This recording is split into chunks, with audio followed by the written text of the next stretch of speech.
that, you know, you should really care about other people, and you really should take notice and take a second look at your surroundings and really, you know, see what you can do to help people. And that's, did anyone stop you while you were walking, or in the evening?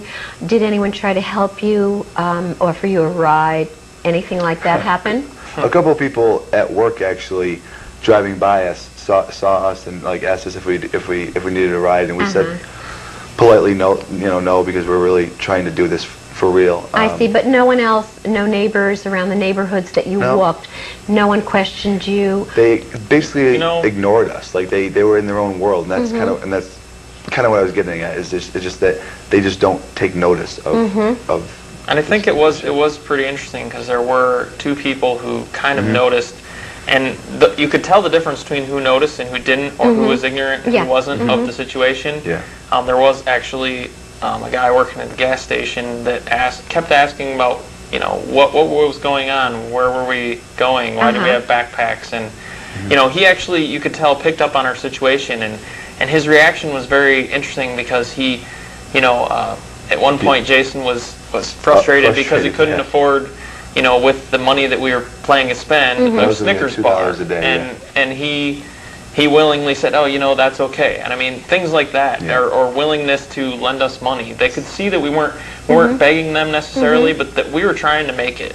So you can well imagine how difficult it would be for someone not to have a nickel in their pocket. Yes. A Snickers is sort of a delicacy, but for someone who hasn't eaten, not having a nickel or a dime or a quarter in their pocket is really very scary. Not to have anything in your stomach is really a pretty frightening experience, isn't it? It is.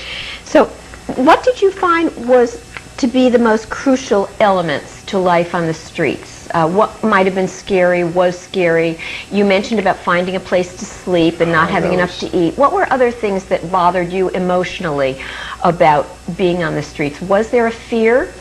I don't know if there was necessarily a fear. I think that was helped by the fact that we did it together. We had someone else. So having someone, being together was a big help. Sure. Yes, to bounce ideas off of each other and things like that. And there was a little bit of bonding between you, which does go along with people who are homeless do need friendships. They need special attention from different people. Absolutely. And having a friend and a companion is so very important. It's so supportive. And that's actually what you did for one another, I presume. Sure. So do you think you would have been able to do it alone, and would you have felt as confident, because you did have a little bit of confidence, because you knew you had a cell phone if there was an emergency.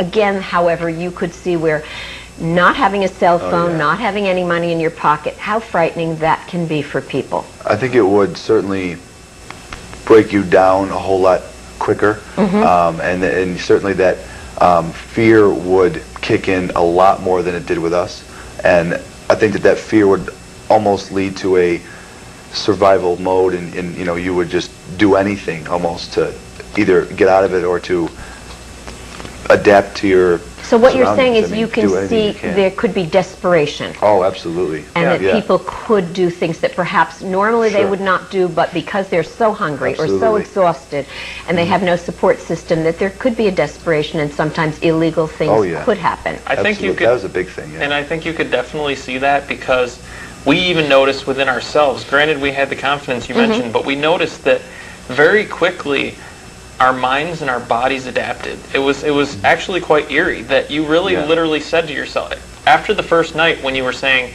oh no, I have to do this, then after you've done it, this is what I do.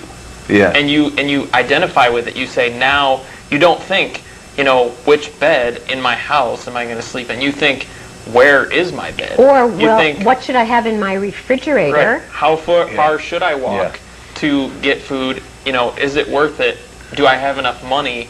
A lot of these things become commonplace when you're doing that. And you can see how stressful it can be for a person who is homeless to worry about where they're going to sleep, where they're going to eat, what they're going to do. That is enough stress to make someone let alone how are they going to get out of that like situation. Yeah. So that's, you know, it's almost too far in advance to even think of what can I do in the future. I have to worry about where am I going to sleep that's safe tonight. Absolutely. And we found ourselves focused on those two things, eating and sleeping. Yeah, that's very important. And we had, had we been home, we thinking about, oh, what needs to be cleaned, or, and it's, it really becomes trivial. Yeah. And another course, thing yeah. that we noticed too is that, I actually personally feel more sympathy for people who are homeless. I used to actually have a negative view in terms of, okay, well, why do they need to drink? Or some of them, they want to get money so they can drink. And actually, I can kind of understand how they get caught in this loop, and that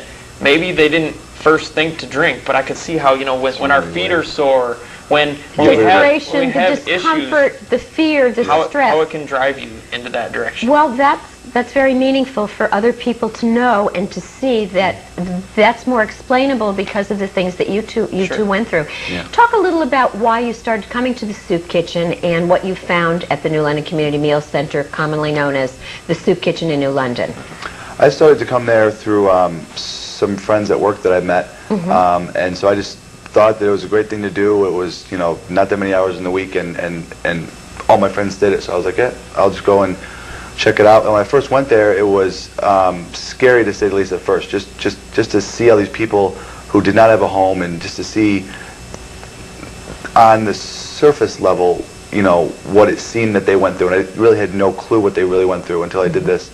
And, after having went through the homeless thing, I really kind of have a stronger sense of the needs that they might need, and so just have more of an empathy, more of a want to volunteer now than I ever did A prior to little doing more it. understanding Understanding, of the people who come in and the desperation you Yeah. see and feel, because you know that you felt that yourself. And you don't know, and you don't no longer feel that you should be like afraid of these people, but you should be kind of like Empathetic and understanding, yeah. understand where they're coming from, 'Cause particularly you two, because you fear what you don't know. That's exactly right. And so now that we know. And Michael? I would echo a lot of what Jason said. I mean, you also very quickly realize, I've been on projects before where, you've helped people out in a neighborhood, but sometimes it's a day or it's a certain thing. With this soup kitchen that, again, Jason mentioning to me to come volunteer, you realize it's a weekly thing. These people are back. And not only Yeah, you see that, their faces. but like Jason mentions, the empathy, you also realize that empathy is not served without the volunteers that come and help. I mean, it's even, I believe it's even posted there, because I've read it, that this is a volunteer organization, and this, you drive it. And It depends on people. it depends on people like yourself to coordinate that, but it also depends on people to actually be there. And that Right. if someone wasn't there, not only is it a lot harder, but these people might not get as much food as they need, or they might not, get those, essential qualities. And so prior to doing the homeless thing, when I would go to the soup kitchen, I would go there for my 2 hours and I would just go home, and I wouldn't think about it anymore.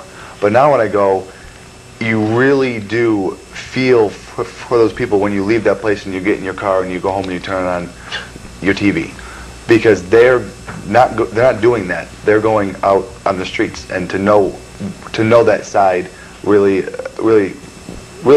kind of makes you want to do more. not to have a home for some people. There are many people at our soup kitchen who fortunately do have homes, but some people who don't.